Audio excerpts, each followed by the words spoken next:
Hey there, green thumbs! Let's kick this off with a little inspiration.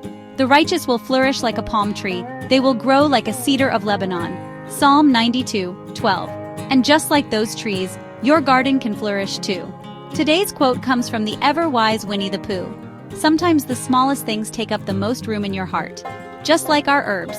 So, let's dive right in. We're talking about harvesting and drying herbs, and trust me, it's easier than trying to keep a cactus alive. First things first, when do you harvest herbs? Timing is everything, like when you're trying to catch that perfect avocado ripeness. The best time to harvest herbs is in the morning after the dew has dried but before the sun is blazing. This is when their essential oils are at their peak. Grab your trusty scissors or pruning shears and snip right above a leaf node. That's the spot where the leaves meet the stem. You're basically giving your plant a little haircut, and who doesn't love a fresh trim? Now, on to drying. This is where the magic happens. There are a few methods, but let's keep it simple, shall we? You can air dry, use a dehydrator, or even your oven. For air drying, bundle your herbs and hang them upside down in a cool, dry place. Think of it as a spa day for your herbs. Just make sure they're not in direct sunlight because nobody likes a sunburn, right?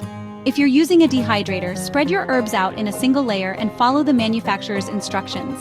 It's like setting them up in their tiny tanning beds, but without the UV damage. For the oven method, set your oven to the lowest temperature. Spread the herbs on a baking sheet and let them dry slowly with the door slightly open. It's like slow cooking a roast, but for herbs. Once your herbs are crispy to the touch, it's time to store them. Crumble them gently and store in airtight containers.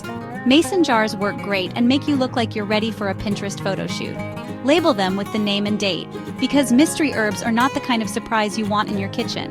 And there you have it. Harvesting and drying herbs isn't just practical, it's a joy. It's like bottling up a little piece of summer to keep you cozy all year long. Remember, to plant a garden is to believe in tomorrow. Audrey Hepburn. So keep believing, keep gardening, and keep smiling. Thanks for watching. Don't forget to like, subscribe, and share this video with your fellow herb enthusiasts. Happy gardening!